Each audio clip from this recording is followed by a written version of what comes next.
Alrighty, so we're looking at the batteries here. These are the um, two stacks of Nissan Leaf batteries. I think they're from a 2011 or a 2012. So good quality stuff, made in Japan. I did check the voltage between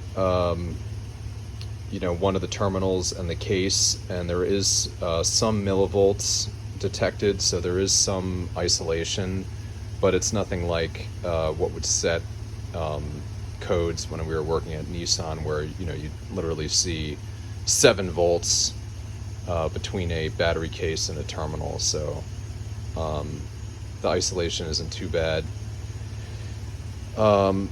So that's what that is. But the nicest thing about the way these were sent to me is they have the bus bars, the stock bus bars, and each one has a sense lead. So this is going to be pack negative, and then it even has a sense lead coming off. So I can connect my load there, and the BMS lead will be here. It's the same deal with the other one. Every 10 millimeter has a sense lead. So that sense lead is here. There's obviously not one going to be here, but there is one there. And the way these batteries are set up is from here to here is 3.7, and from here to here is 3.7, 3.7, 3.7. So it's a lithium, it's a lipo cell, even though there's 4 batteries in each one of these cans, and 2 of them are in parallel and then 2 are in series. So across there is your 7.4. But yeah, I like these specifically because I've got the sense leads just hanging out here, all just taped off.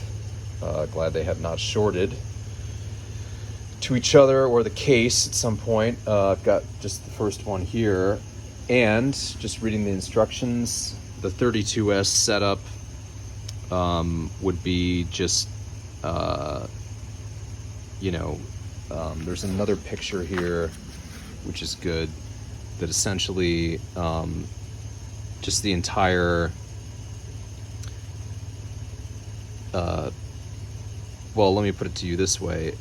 See that little black line and the blue line? They share the same, and it's the same at the end of the pack too, the positive line and the big red line. So yeah, I mean, I'm just gonna have to notice how I use the BMS main terminals if I'm doing it that way. But in terms of just hooking up the BMS, it's basically just this, so I'm not too worried. Seems pretty straightforward. And that's exactly what I have. I've got these 16 cells, and they all have sense leads, and I'm just going to connect them to those guys and plug them into the BMS there. And then on the side of the BMS there's a switch. This little wire here, you can just short the 2 wires together or use the tiny switch that's there. The other wires are temperature probes, so I'll probably hook those up just for fun. You got 4 of them, so you could stick them on one on each stack or whatever, or maybe inside the stacks. That's pretty cool. I can't do this job right now because these wires, they're probably like 26 gauge or something, and the crimping tool that I have is this, and obviously I only have the red one. So I'm ordering the gray, the tiny little gray heat shrink butt connectors with a crimp tool. So I'll wait. I can't solder in here because I don't have power. I don't have high power to do it. And I'd rather just do butt connectors with heat shrink. So we'll wait until next week on that, but I wanted to show you just before I lay the batteries back down, just kind of like what we're looking at here. And I think we got the right BMS, hopefully. It looks like the app is reasonably clear. I think for the rest of the day, I think I'm gonna take advantage of the time and maybe just try to drop the powertrain in, you know. Got to do it. So take out the radiator and listen, if the powertrain is in more or less and I hook up the drive shaft, then we can work on the high voltage and figuring out how we want the high voltage to come through the car. But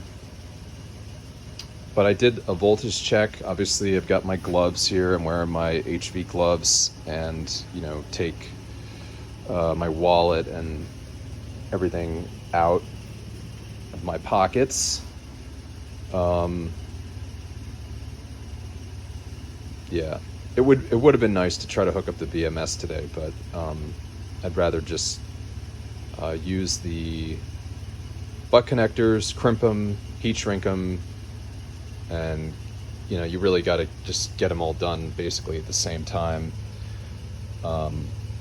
I am thinking of maybe like staggering where the butt connectors are with that, just given that this one is short and those are all the same. That's going to be such a giant, you know, beehive with those all together with a bunch of butt connectors. So I'll probably try to stagger them, just because, you know, you have varying degree of the daisy chain, you know, in all those wires, and they could easily short. So yeah, but it's one of those days where it's you know, I got to keep moving forward. So I'm gonna see if I can maybe crane this motor up and maybe drop it in and just see what the status is with that. Interesting thing, I can't roll the car anymore. It's like the brakes are locked up. Probably actuating the brakes with the vacuum pump, you know, actually really cinch down those pads. So I don't know, I've seen that before. It's no big deal. They just, and with all the moisture and everything, they're probably just locked to the rotors. This car does have 4-wheel disc brakes, which is amazing. Okay, onward and upward. At least I got what I need, you know, for next weekend, and going to take advantage of the time that I have today to keep moving forward. Thanks for watching.